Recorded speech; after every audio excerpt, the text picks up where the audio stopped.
ప్రాణాపాయ స్థితిలో ఉన్న సుమిత్రకు దీపనే నీ బిడ్డ అని చెప్పి జోష్న దాసు మావయ్య కూతురని చెప్పిన కార్తీక్. ఇంతకు ఏం జరిగింది? అసలు ప్రాణాపాయ స్థితిలో సుమిత్ర ఉండడమేంటి?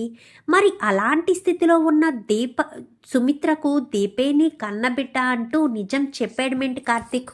ఇదంతా కూడా వీడియోలో చూసి తెలుసుకునేద్దాం. కార్తీక్ దీపం అప్కమింగ్ ఎపిసోడ్స్లో ఏం జరగబోతుందో ముందుగా తెలుసుకోవాలి అనుకుంటే వీడియోని లైక్ చేసి ఛానల్ని సబ్స్క్రైబ్ చేసుకోండి. మొత్తం మీరు చూసుకున్నట్లయితే దీపా కార్తీక్ ఇద్దరూ కలిసి జోష్న ఎవరితో ఏం మాట్లాడుతుందో అన్న విషయం తెలుసుకోవాలని తన రూమ్లో ఫోను మైక్ అయితే ఆన్ చేసి పెట్టేస్తారు. కానీ జోష్నది చూసేస్తుంది. తెలివితేటలు తనకే సొంతం అనుకున్న జోష్న అక్కడ వైరాకు ఫోన్ చేస్తుంది. కానీ ఫోన్ చూడడంతో వైరా ఫోన్ కట్ చేసేస్తుంది. కట్ చేసింది సైలెంట్గా ఊరుకోకుండా. వైరా ఫోన్ చేస్తే తనకి సంబంధం లేనట్టు వైరానే రివర్స్లో అంటే వైరాను రెచ్చగొట్టినట్టుగా మాట్లాడేసరికి జోష్నకు నేనేంటో తెలియచేస్తాను అని చెప్పి వైరా శబ్దం చేసుకొని కూర్చుంటాడు. ఇంకిక్కడి మాటలన్నీ విన్న కార్తీకు జోష్న కన్నా తెలివితేటలు గలవాడు కదా, కావాలని జోష్న తన తప్పేమీ లేదన్నట్టు వైరాకు చెప్తుంది. అసలు వైరా జోష్నకెందుకు ఫోన్ చేయాలి? ఆ ఫోన్ చేసిన దాన్ని బట్టి ముందు వైరాకు ఫోన్ వెళ్ళింది. వైరాకు ఫోన్ వెళ్ళిన తర్వాతే జోష్నకు తిరిగి ఫోన్ చేశాడు వైరా. అంటే మన ఫోన్ అక్కడ ఉందన్న విషయం జోష్న చూసిందని చెప్పి కార్తీక్ అనేసరికి మరి ఇప్పుడు ఏం చేయాలి బావా అని చెప్పాను. కానీ నేను ఒక పెద్ద మనిషిని కలవడానికి వెళ్తున్నాను, వెళ్ళి వచ్చాక చెప్తాను. ఎవరైనా అడిగితే పెట్రోల్ కొట్టించడానికి వెళ్ళాను అని చెప్పు అని చెప్పి కార్తీక్ కాస్త కాశీ దగ్గరికి వెళ్ళి 4 చెంప దెబ్బలు కొట్టడంతో మొత్తానికైతే కాశీ అసలు చేసిన విషయం అంతా తెలుసుకుంటాడు. నీకు ఉద్యోగం ఇచ్చింది వైరానే కదా, అక్కడ నీకు సజెస్ట్ చేసింది జోష్నే కదా అని చెప్పనేసరికి అవును బావా అని నిజం ఒప్పుకోకపోతే ఊరుకుంటాడా కార్తీక్? చెంప దెబ్బలు కొట్టేసేసరికి వేళ్ళు కాస్త కాసి చెంపల మీద పడతాయి. సరాసరి వైరా ఇంటికి కాశీని తీసుకువెళ్ళి వైరాను కూడా 4 దెబ్బలు కొట్టడంతో ఇద్దరిని తీసుకొచ్చి ప్రెస్ మీట్ పెట్టి శివనారాయణ ఇంటి ముందుకే తీసుకొస్తారు. ఇంకా ఇంట్లో వాళ్ళంతా బయటకు వస్తారు. ఏమైందిరా, వీళ్ళని ఎందుకు తీసుకొచ్చావు అనగానే మా నాన్న జైల్లో ఉండడానికి కారణం వీళ్ళే తాత, వీళ్ళిద్దరూ కలిసి చేశారు అనగానే అబద్ధం, నన్ను ఇదంతా చేయమని చెప్పింది జోష్న, ఫుడ్ పాయిజనింగ్ చేయమని చెప్పింది వాళ్ళ మామయ్యని CEO స్థానంలోంచి దించమని చెప్పింది జోష్నని, జోష్న చెప్తేనే నేను ఇదంతా చేశాను అనేసరికి ఏంటి జోష్న అని చెప్పాను. కానీ నాకేం తెలియదు తాత అని చెప్పనేసరికి తెలీదా, నువ్వెంత గటుకురాలువో నాకు తెలుసు జోష్న అంటూ వెంటనే తన ఫోన్లో ఉన్న సీసీ ఫుటేజ్ ఉంటుంది కదా, అలాంటి వాళ్ళ ఇంట్లో సీసీ కెమెరా ఉండకుండా ఉంటుందా? సీసీ ఫుటేజ్లో జోష్న వాళ్ళ ఇంటికి వెళ్ళడం, వాడితో మాట్లాడడం ప్రతి ఒక్కటి ఆ సీసీ కెమెరాలో రికార్డ్ అవుతుంది. రికార్డ్ అయ్యేసరికి అది కాస్త అక్కడ ప్రెస్ మీట్ వాళ్ళందరి ముందు చూపించేసరికి ఒక్కసారిగా జోష్న చెంప పగలగొడతాడు శివనారాయణ. అయితే చిచి, ఇంత ఘాతుకానికి దిగచారిపోతావా నువ్వు అని చెప్పనేసరికి అది కాదు తాత అని చెప్పాను. కానీ ఇంకేం చెప్పద్దు. ఒరే కార్తిక్, వీళ్ళ ముగ్గురిని జైలు పోలీసులకు అప్పగించి మీ నాన్నను విడిపించరా అని చెప్పనేసరికి అంత శ్రమ ఎందుకులే నాన్న, పోలీసులను ఇక్కడికే పిలిపిద్దాము, ఇక్కడి నుంచి అరెస్ట్ చేసి తీసుకువెళ్తారు. చిచి, ఇలాంటిది నా కూతురు అని చెప్పుకోవడం కంటే నాకు అంతకు మించిన దరిద్రం ఏమీ లేదు అని చెప్పి ఇంకా దశరథు మాట్లాడుతుండగానే సుమిత్ర సడన్గా కళ్ళు తిరిగి పడిపోతుంది. కళ్ళు తిరిగి పడిపోయేసరికి సుమిత్ర అంటూ ఇంకా దశరథు పక్కనే ఉన్నాడు కదా, సుమిత్రను పట్టుకుంటాడు. అమ్మ అమ్మ అనుకుంటూ దీప ఇంకా కార్తీక్ పట్టుకునేసరికి మావయ్య అర్జెంటుగా హాస్పిటల్కి తీసుకువెళ్దాము అనగానే నాన్న నువ్వు ఇక్కడ చూసుకో అని చెప్పనేసరికి ముందు హాస్పిటల్కి తీసుకువెళ్ళండి అనేసరికి సుమిత్రను తీసుకుని 4 హాస్పిటల్కి వెళ్తారు. ఈ లోపు పోలీసులు రావడంతో ఏవండి ఒక్కసారి అది ఎందుకు ఇలా చేసిందో, ఏదో CEO పదవి కోసం అనగానే నువ్వు కూడా వెళ్ళిపోతావు పారిజాతం, జోష్నతో పాటు నువ్వు జైలుకి వెళ్ళాలి అనుకుంటే నీ ఇష్టం అని చెప్పి ఇంకా మాట్లాడేసరికి ఇంకేం చేస్తుంది, నోరు మూసుకుని ఉండడం తప్ప అంతకుమించి ఏమీ చేయలేదు కదా పారిజాతం. సో సైలెంట్ అయిపోతుంది. సైలెంట్ అయిపోయేసరికి వీళ్ళ ముగ్గురిని అరెస్ట్ చేసి తీసుకువెళ్ళిపోతారు. శ్రీధర్ ఏ తప్పు చేయలేదని నిర్ధారణ అవ్వడంతో శ్రీధర్ని విడిపిస్తారు. విడిపించేసరికి ఇంకా కాశీ వంక చాలా కోపంగా చూస్తాడు శ్రీధర్. ఇంకా ఇంటికి వెళ్ళిన తర్వాత నాన్న అంటూ ఇంకా స్వప్న శ్రీధర్ని పట్టుకొని ఏడుస్తూ ఉంటుంది. సారీ నాన్న, మనకి అర్హత లేని వాడిని ప్రేమించి నేను తప్పు చేశాను. నేను చేసిన తప్పుకి శిక్ష నువ్వు అనుభవించావు అని చెప్పాను, కానీ అది నీ తప్పు కాదులే, అది జోష్న తప్పు. జోష్న అలా చేసింది, నేను తప్పు చేశాను. అల్లుడే కదా ఏదైనా మాట అంటే పడతాడు అనుకున్నాను తప్ప ఈ రకంగా మనసులో కక్ష పెంచుకుంటాడు అని అస్సలు అనుకోలేదు అని చెప్పనేసరికి ఇంకా జరిగిందేదో జరిగిందిలే నాన్న, ఇదిగో నాన్న కాశీ రూమ్లో ఈ ఫైల్స్ ఈ పెన్ డ్రైవ్ దొరికినాయి అని చెప్పాను, కానీ సరే జాగ్రత్తగా ఉంచు కావేరి, నేను స్నానం చేసి వస్తాను, టిఫిన్ చేసి పెట్టు అనగానే సరేనండి అని చెప్పి ఇంకా శ్రీధర్ కాస్త గదిలోకి వెళ్ళిపోతాడు. గదిలోకి వెళ్ళిపోయేసరికి కార్తీక్కి ఫోన్ చేస్తుంది స్వప్న. అన్నయ్య నాన్న ఇంటికి వచ్చేసారు అనగానే మేము హాస్పిటల్ దగ్గర ఉన్నాము, తర్వాత చేస్తాను అనేసరికి హాస్పిటల్ దగ్గర ఉండడం ఏంటి అని చెప్పనేసరికి సుమిత్ర అత్తకు గుండెల్లో నొప్పి వచ్చినట్టుంది, తను కళ్ళు తిరిగి పడిపోయింది సడన్గా, అందుకే భయం వేసి హాస్పిటల్కి తీసుకొచ్చాము అనగానే ఏం కాలేదు కదా అని చెప్పాను, కానీ డాక్టర్ గారు ట్రీట్మెంట్ చేస్తున్నారు అని చెప్పనేసరికి సరే అని ఇలా ఫోన్ పెట్టేసి తన తల్లికి చెప్తూ ఉంటుంది. అప్పుడే దాస్ అయితే వస్తాడు. ఏమైందమ్మా అని చెప్పాను, కానీ సుమిత్రత్త కళ్ళు తిరిగి పడిపోయిందంట మామయ్య గారు, హాస్పిటల్లో పెట్టారంట, ఇప్పుడే నాన్న ఇంటికి వచ్చారని అన్నయ్యకి ఫోన్ చేసి చెప్తే ఇలా అని చెప్తున్నాడు అనేసరికి ఏ హాస్పిటల్ అంట అని చెప్పాను, కానీ పలానా హాస్పిటల్ అని చెప్పారు మామయ్య గారు అని చెప్పనేసరికి సరేనమ్మా అని చెప్పాను, కానీ అన్నయ్య మీరు వెళ్తున్నారా, ఇప్పుడే వచ్చినట్టున్నారు అనగానే నేను వెళ్ళి రావాలమ్మా, నేను వెళ్ళి కార్తీక్ని కలవాలి అని చెప్పి ఇంకా కార్తీక్ దగ్గరికి హడావిడిగా వెళ్తాడు. కార్తీక్కి ఫోన్ చేసేసరికి చెప్పు మామయ్య అని చెప్పాను, కానీ ఎక్కడున్నావు కార్తీక్ అని చెప్పాను, కానీ అది అనగానే సుమిత్ర వదినకి ఇప్పుడు ఎలా ఉంది, హాస్పిటల్లో పెట్టారంట కదా అని చెప్పాను, కానీ ఆ విషయం నీకెలా తెలుసు మామయ్య అని చెప్పాను, కానీ నేను ఇప్పుడే ఇంటికి వచ్చాను, ఇంటికి వస్తే నాకు ఒక స్వప్న అన్ని విషయాలు చెప్పింది, చెప్పు అని చెప్పనేసరికి ఇప్పుడు నువ్వు ఎక్కడున్నావు మామయ్య అని చెప్పాను, కానీ హాస్పిటల్ బయటే ఉన్నాను అనేసరికి హాస్పిటల్ బయటికి కార్తీక్ వెళ్తాడు. వెళ్ళేసరికి ఏంటి మామయ్య నువ్వు ఇక్కడికి ఎందుకు వచ్చావు అని చెప్పాను, కానీ ఏం చేయమంటావు కార్తీక్, రాక తప్పలేదు అని చెప్పాను, కానీ ఎందుకు మామయ్య ఎక్కడికి వచ్చావు అనగానే చూడు కార్తీక్, వదినకి ఇలా ప్రాణాపాయ పరిస్థితి ఉంది, నువ్వు ఆలస్యం చేయడం అంత మంచిది కాదు, వదినకు ఏదైనా జరిగే అవకాశం ఉంది, వదిన పరిస్థితి బాగోలేదని అన్నయ్య నాకు ఇంతకు ముందు ఫోన్ చేసి చెప్పాడు, అందుకే నేను అంత హడావిడిగా తీర్థయాత్రలోంచి బయలుదేరి వచ్చేసాను అని చెప్పి ఇంకా లోపలికి వెళ్దాం పదా అని చెప్పి తను తీసుకొచ్చిన కుంకాన్ని అన్నయ్య వదిన నుదుటను పెట్టు అని చెప్పాను, కానీ నుదుటను పెడతాడు. పెట్టేసేసరికి వదినకి ఏం కాదన్నయ్య అని చెప్పాను, కానీ తను ఉన్నంతకాలం కూతురు గురించి ఆలోచించింది, కూతురు పెళ్లి గురించి ఆలోచించింది, ఇప్పుడు తన కూతురు పెళ్లి ఎలా జరుగుతుందో ఏంటో అని బెంగ పెట్టుకుంది. సుమిత్ర ఈ రకంగా అయిపోవడానికి కారణం తన కూతురు పెళ్ళే అని చెప్పనేసరికి కార్తీక్ ఎలా రారా అని చెప్పి కార్తీక్ని కాస్త దాసు బయటకు తీసుకువెళ్తాడు. ఏంటి మామయ్య అని చెప్పాను, కానీ ఆలస్యం చెయ్యొద్దు కార్తీక్, సుమిత్రకు దీపే నీ కన్న కూతురన్న విషయం చెప్పేశాయి, జోష్న నా కూతురన్న విషయం చెప్పేయాలి, ఆలస్యం చేయకూడదు, మనం ఎంత ఆలస్యం చేస్తే అంత ప్రమాదం జరిగే అవకాశం ఉంది, వదిన అంతలా బెంగ పెట్టుకోవడానికి కారణం ఏంటి, జోష్న ఇన్ని కుట్రలు ఇన్ని కుతంత్రాలు చేస్తుంది కాబట్టి తన కడుపున పుట్టిన కూతురు ఈ రకంగా తయారవడం మా వదిన తట్టుకోలేకపోతుంది, అందుకని మా వదిన బాధని పోగొట్టాలి అంటే ఖచ్చితంగా వదినకు నిజం చెప్పేయాలి, ఆలస్యం అస్సలు చేయకూడదురా కార్తీక్ అని చెప్పాను, కానీ ఇప్పుడు ఈ సిచ్యువేషన్లో చెప్పడం అవసరమా అని చెప్పనేసరికి తప్పకుండా చెప్పి తీరాలి, ఎట్టి పరిస్థితుల్లోనూ చెప్పకపోతే చాలా పెద్ద ప్రాబ్లం అవుతుంది, వదిన అదే ఇబ్బందితో బాధపడుతుంది అని చెప్పి అన్నయ్య చెప్పాడు.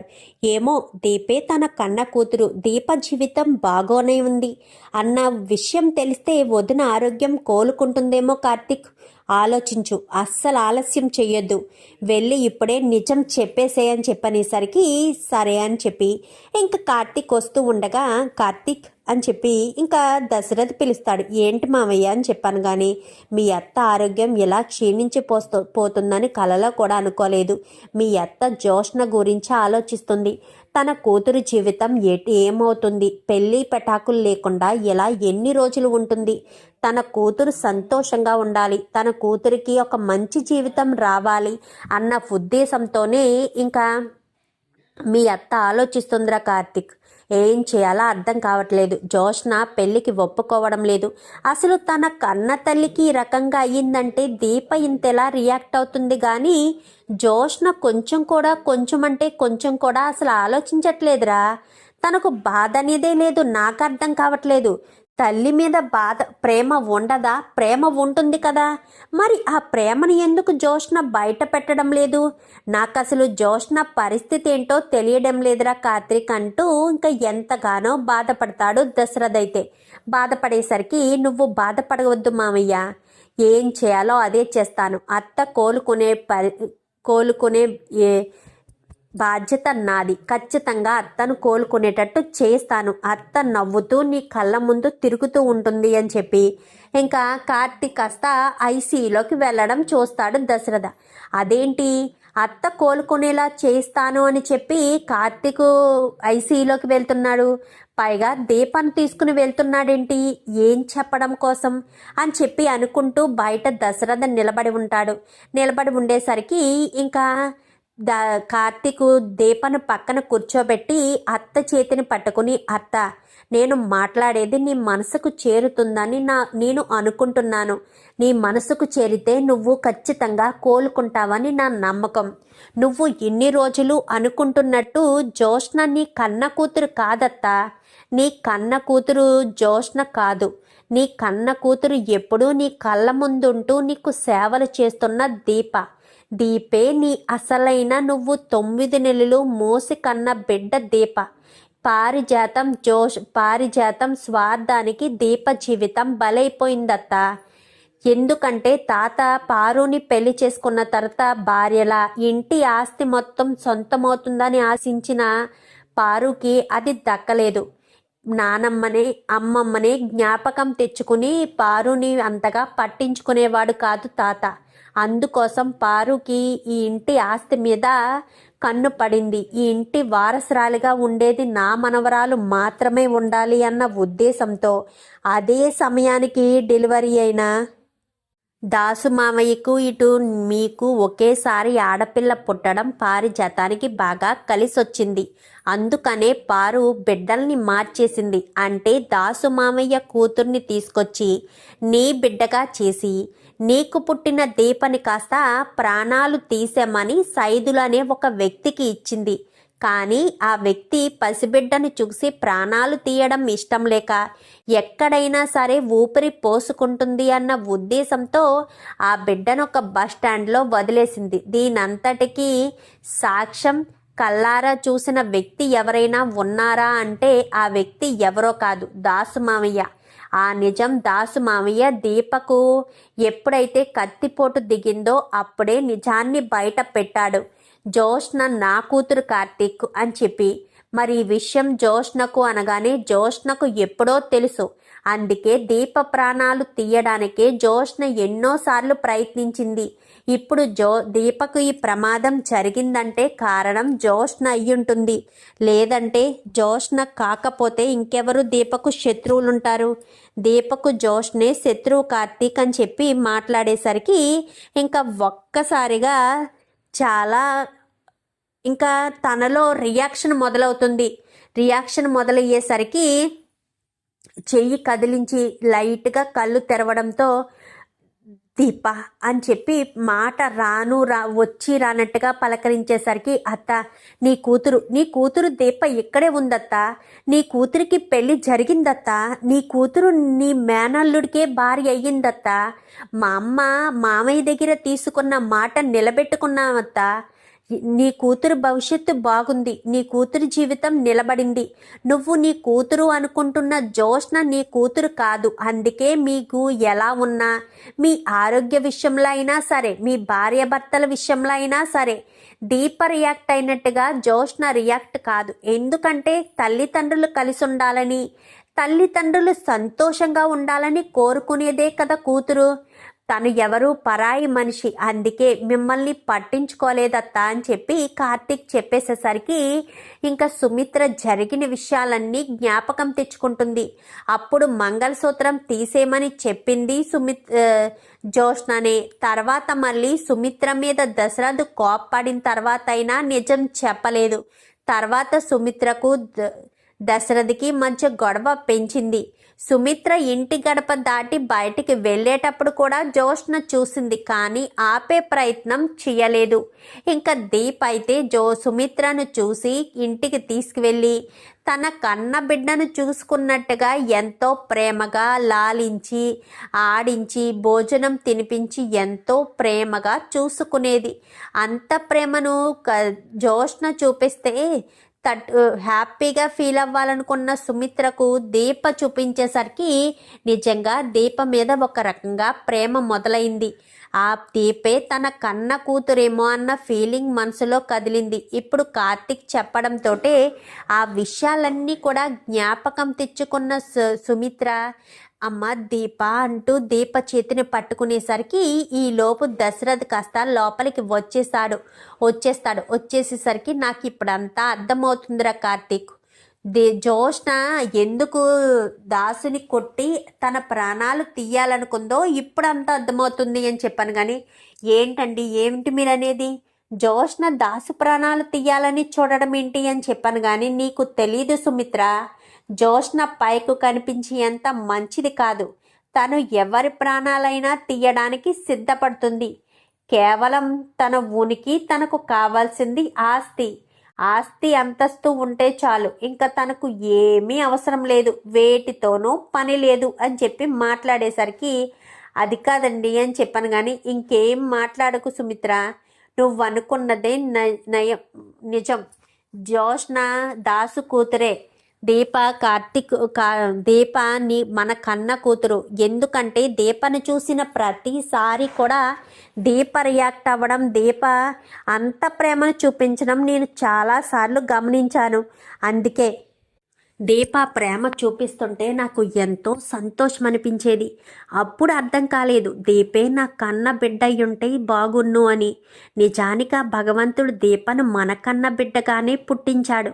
కానీ పిన్ని చేసిన దుర్మార్గం వల్ల దీప మనకు దూరమైందని ఇప్పుడు కార్తీక్ చెప్పిన మాటలు బట్టి నాకు అర్థమైందని చెప్పనేసరికి, అమ్మ నీకేం కాదమ్మా, నీ కూతురు చాలా సంతోషంగా ఉందమ్మా, నీ కూతురు భవిష్యత్తు చాలా బాగుందమ్మా, నీ కూతురు చాలా సంతోషంగా ఉందమ్మా అని చెప్పి ఇంకా కార్తీక్ దీప కాస్త చెప్పేసేసరికి అమ్మ దీప అంటూ సుమిత్ర కాస్త పట్టుకునేసరికి ఇంకా హాస్పిటల్లో అక్కడ జైల్లో ఉంది కదా జోష్న జైల్లో ఉండేసరికి ఇంకా దశరథు గబగబా బయటికి వస్తాడు. గబగబా బయటకు వచ్చి, ఎన్ని దుర్మార్గాలు ఎంత చేసిందా, నా కూతురు ప్రాణాలు తీయడానికి చూసిందా, ఎట్టి పరిస్థితుల్లోనూ జోష్నను వదిలిపెట్టకూడదు అని చెప్పి ఇంకా జోష్న కోసం పోలీస్ స్టేషన్కి వెళ్తాడు. పోలీస్ స్టేషన్లో జోష్న అయితే ఉంటుంది. జోష్న ఉండేసరికి ఇన్స్పెక్టర్, నేను జోష్నతో మాట్లాడాలి అనగాని, అలాగే సార్ వెళ్ళి మాట్లాడండి అనేసరికి ఇంకా సరాసరి వెళ్ళి జోష్న చెంప చెల్లు మనిపిస్తాడు. ఒక్కసారిగా జోష్న షాక్ అయిపోతుంది.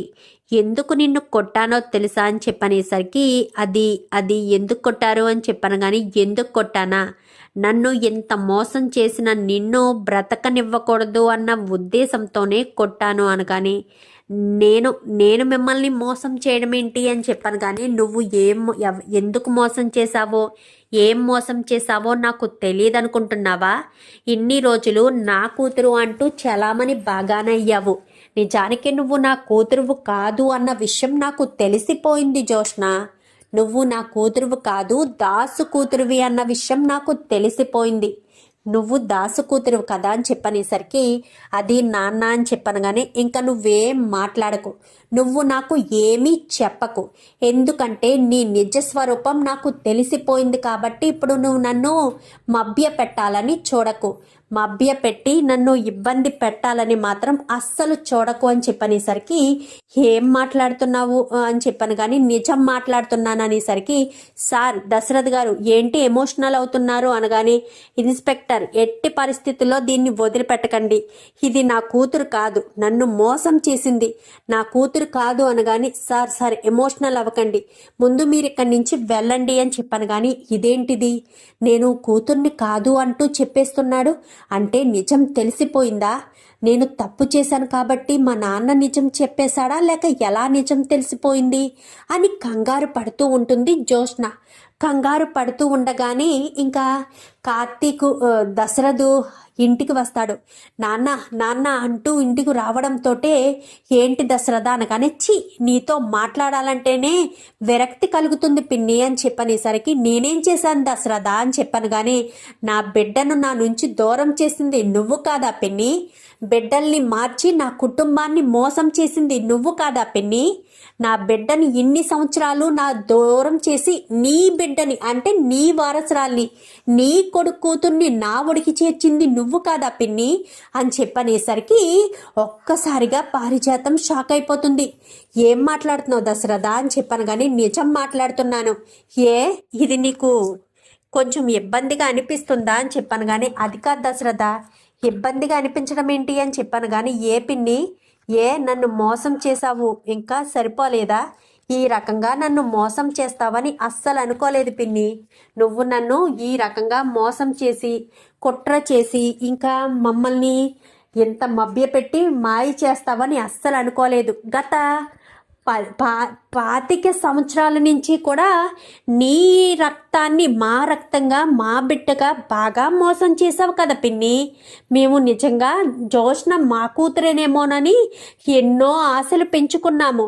తను చేసిన కుట్రలు కుతంత్రాలు చూస్తే నాకు ఆశ్చర్యం కలిగింది. నువ్వు ఇదంతా ఎందుకోసం చేసావో నాకైతే తెలియదు. కానీ నేనైతే ఒక విషయం చెప్పనా పిన్ని, జోష్న నీకేదో ఉద్ధరించేస్తుంది అన్న ఉద్దేశంతో చేసుంటావు. కానీ జోష్న మాత్రం నీకెప్పుడు ఉద్ధరించే పనులు ఎప్పుడూ చేయదు. ఎందుకంటే నీ కొడుకునికి తలకు దెబ్బ తగిలేటట్టుగా చేసింది జోష్న. ఆ కొడుకుని తీసుకెళ్లి హాస్పిటల్లో జాయిన్ చేసింది నేను. నీ కొడుకు ప్రాణాలు కాపాడింది నేను పిన్ని అని చెప్పనేసరికి ఏంటి దశరథ ఏం మాట్లాడుతున్నావు అని చెప్పాను. కానీ నిజం మాట్లాడుతున్నాను. దాసుని ఎవరో కొట్టారు అని చెప్పి నువ్వు అనుకున్నావు కదా పిన్ని. దాసుని కొట్టింది ఎవరో చెప్పనా? జోష్నే తల మీద రాడ్డుతో కొట్టి తన ప్రాణాలు తీయాలనుకుంది. ఎందుకంటే దీప మా ఇంటి కూతురన్న విషయం ఎక్కడ దాసు చెప్పేస్తాడేమోనన్న భయంతో, ఆస్తిని అనుభవించే అవకాశం ఎక్కడ దూరమైపోతుందన్న ఇబ్బందితో జోష్న కావాలని దాసు కుమ్మి తల మీద కొట్టి దాసు ప్రాణాలు తీయడానికి ప్రయత్నించింది అంటూ చెప్పేసరికి ఒక్కసారిగా పారిజాతం షాక్ అయిపోతుంది. నమ్మలేకపోతున్నాను దశరథ అని చెప్పనేసరికి ఎందుకు నమ్ముతావు? నీ రక్తం కదా, నువ్వు చేసే పనులు తనే చేస్తుంది. ఇంకా నువ్వు పాతకాలపు దానివి కాబట్టి కేవలం జోష్నను మాత్రమే మార్చావు. కానీ జోష్న నన్ను సుమిత్రను విడదీయాలని చూసింది, సుమిత్రని ఇంటి నుంచి బయటికి పంపించేయాలని చూసింది, దీప ప్రాణాలు తీయాలని చూసింది, నా బావ మీద తప్పుడు కేసు పెట్టి జైల్లో పెట్టాలని చూసింది. ప్రతి ఒక్కటి చేసింది జోష్నను మాత్రం ఎట్టి పరిస్థితుల్లో వదిలేది లేదు పిన్ని. తనకు తగిన శిక్ష పడే వరకు నేను మాత్రం వదిలిపెట్టను. జోష్న జీవితాంతం జైల్లో కూర్చోవడమే. నీకు ఎలాంటి శిక్ష వేస్తాడో అది మా నాన్నకే వదిలేస్తాను. ఎందుకంటే నిన్ను పెళ్లి చేసి తీసుకొచ్చింది మా నాన్న కాబట్టి, నాకు తల్లి స్థానంలో ఉన్నావు కాబట్టి నీకు నేను ఎలాంటి శిక్ష విధించలేను అని చెప్పి దశరథ్ కాస్త చెప్తాడు. ఇంకా సుమిత్ర అయితే కొన్ని రోజులకి దీప కార్తిక్లు ఇద్దరు కూడా జాగ్రత్తగా చూసుకోవడం, తన కూతురు భవిష్యత్తు బాగానే ఉందని నమ్మిన సుమిత్ర కోలుకుని ఇంటికి రావడం అయితే జరుగుతుంది. చూద్దాం మరి రాబోయే ఎపిసోడ్స్లో ఈ రకంగానే జరిగి దీపే సుమిత్ర కూతురు అన్న విషయం బయట పడాలని మీరు కూడా కోరుకుంటే వీడియో నచ్చితే లైక్ చేసి ఛానల్ని సబ్స్క్రైబ్ చేసుకోండి. Thank you for watching.